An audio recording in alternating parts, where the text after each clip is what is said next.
Hello YouTube and welcome back to Let's Play Metroid Prime 3.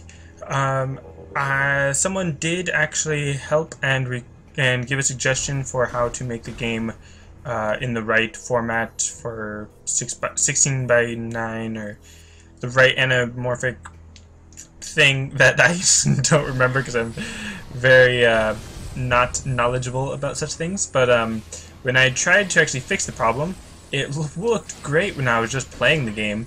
And then I tried recording it, and it looked like this. Hello YouTube, and welcome back to Let's Play Metroid Prime 3.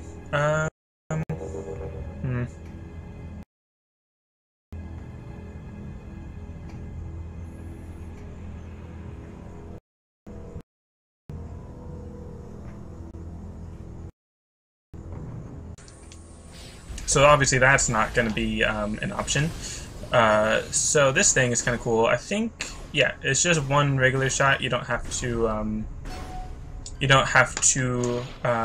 hold on, let me scan this. You don't have to do a charge shot like I usually do whenever I'm up against something that I have to shoot.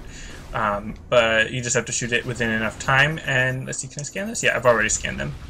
And oh no, space pirate people have destroyed the thing, so I've got to do the thing and save stuff and whatnot.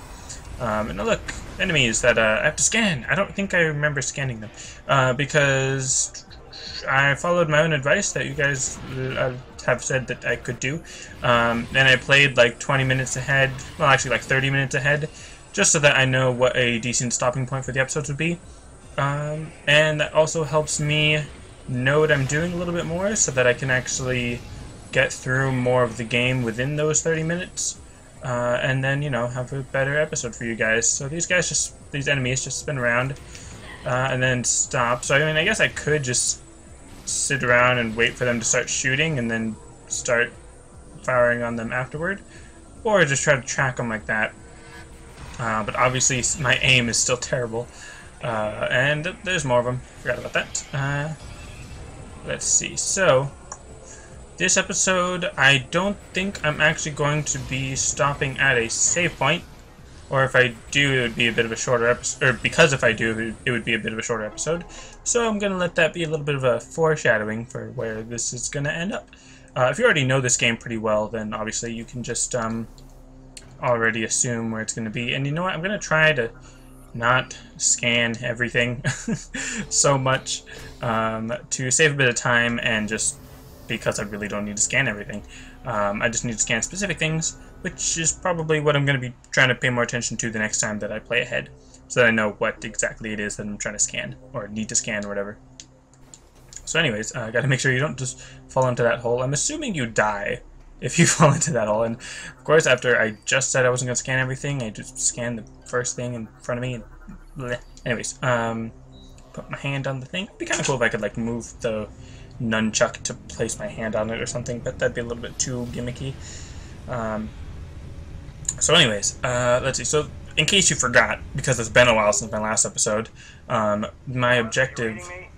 Something big is happening up here. What in the name of... Uh-oh. I just jumped over a pit, and then the cutscene thing happened. I'm not sure if I'm going to respawn and just fall off into the darkness, or if I'm somehow going to be safe. Oh well, but this giant meteorite squid-looking thing is flying through space and headed towards the planet. So I should... oh boy. I'm dead. Right at you. And yes, I'm back. Disable the defense system. They intend to smash this thing into Norion. Get that cannon back online, or everyone down there is as good as dead. Okay, so even though I did just finish this thing, I was never actually sure if I had to do anything else in this room.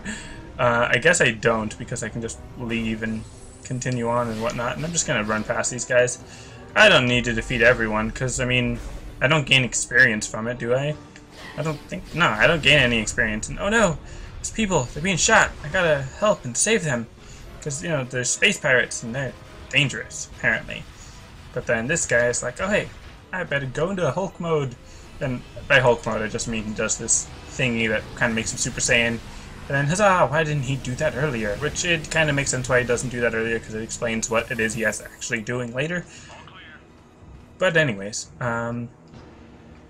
So then just gotta scan him, because clearly there's something special about that guy. And then I'm just gonna ignore him. And then I guess I could save right there, but then that's like a really short episode if I just end it right there. And oh look, it's that that enemy that, I mean, by the time I say oh look, the enemy's already gone. But anyways, you know what I mean, Ridley and whatnot, because he's a famous person. And have I scanned him? Have I? No, I didn't get to scan him, which is really weird because I could have sworn I've scanned those guys before, or maybe because you're not expected to actually kill them. I'm just gonna keep going. I don't even care. Nah, just walk right over him. I am in do not care mode right now. Wow. I really just do not care. But anyways, let's see. One person was also made a comment about me not being in the like advanced sensitivity settings, and I almost just went by. But one of the reasons why I'm not in the advanced sensitivity settings is because I'm just not like I am not good enough at this game to really be good in advanced sensitivity, or like any more sensitive than it is now. Or even if they didn't mean necessarily advanced sensitivity, and they just meant, oh no, cutscene and big monster fighting giant robot Pacific Rim. But anyways, that actually is a pretty cool cutscene, or a little moment right there. And for any of you that don't recognize him, yes, that is Hunter Gore, capable of merging cybernetic, blah blah blah. I was gonna say something.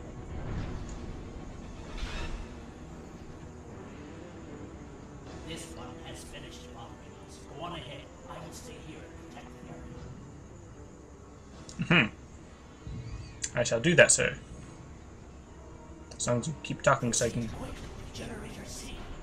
And reactivate the defense system before we're all vaporized. Go on, get out of here. So basically, the concept that they're trying to imply is that Gore, I can't scan it for whatever reason, which is really weird.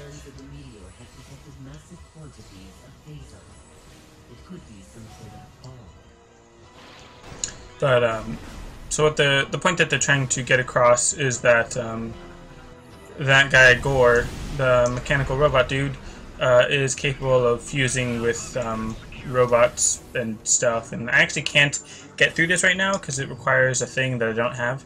But that guy Gore, he kind of goes through different personalities when he merges with different robot things, but I think he only ever merges with that one, so I'm not sure why it really had to emphasize that. But anyway, just gonna walk right past these guys because I'm on the normal difficulty, so I am invincible basically.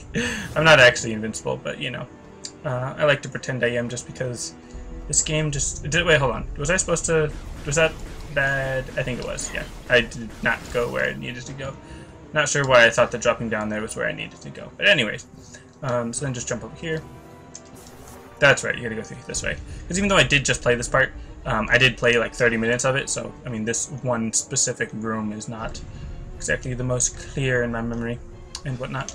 Plus, I was watching a YouTube video while, or a couple YouTube videos while I was playing. So anyways, let's see.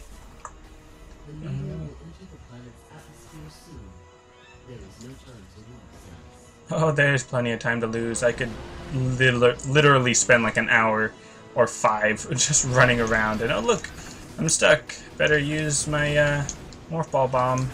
The one thing I can do while I'm in this form at the moment, in this tube. I'm not sure if it actually is based on how much you attack his feet. I guess it is. Interesting. Because occasionally when he will bite down on you, if you get bitten or if you just use a morph bomb by his mouth, apparently it either does like more damage or I just usually happen to beat him by using that one, or by attacking him then. And it may look like I'm taking a bunch of damage, but I'm only taking a very small amount of damage multiple times. Like a very small amount of damage. I'm not sure if am I in easy mode or something? Because it really is easy. Samus, I was able to get Generator B back online. If you need any help, here they come again. Okay, so here I'm actually gonna save just to be safe, I guess. Yeah, save. But it's only like 10 minutes in, so I'm not going to end the episode here. I can keep going for a little bit. Yeah, I should be able to keep going for a little bit. About 5 minutes or so. It may still be a bit of a shorter episode because of just reasons and all that. But it will not be that much shorter. And as you can see, if I take too long to fire, then the light will go back one stage, and then I have to fire on it again or whatever.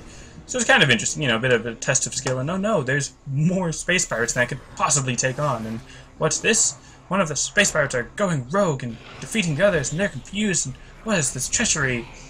Clearly, I've gained an ally on the space pirate team, and no, it's just Gandreda, the shapeshifter person, and just nod. Space pirate play is definitely not my style. Machines aren't my thing either, so I'll let you get this generator back online. Thanks, honey. She's a very odd character, but she seems like cybernetic-ish, kind of, a little bit. Is that just my understanding of her design? She looks cybernetic-ish. Seems like she would be good with computers in some way. Electrical, for sure. But anyways, so now this is this big sort of puzzly side rather than the actiony side of the other generator, which is something I kind of like about this game, that it tries to mix the action and puzzly side of just the difficulty and whatnot, which is something that I kind of don't like about games that have a difficulty setting when they try to mix the action and the puzzle, is that the action, it's really simple.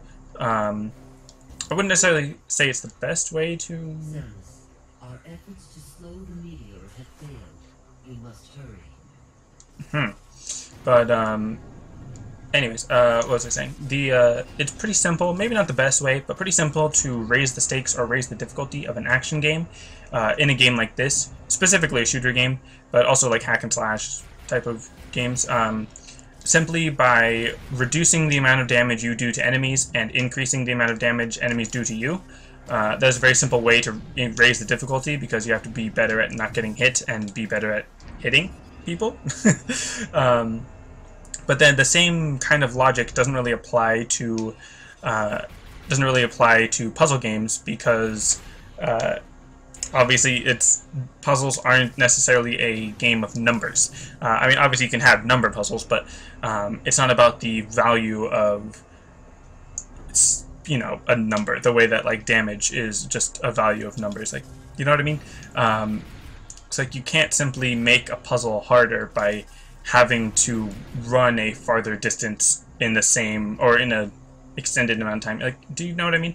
Like, they'd have to actually change the game, like, structurally to make the puzzle more difficult. I mean, I guess you could just do, like, less time, but this isn't timed, so, I mean, it's kind of hard to make the puzzle more difficult with just number values.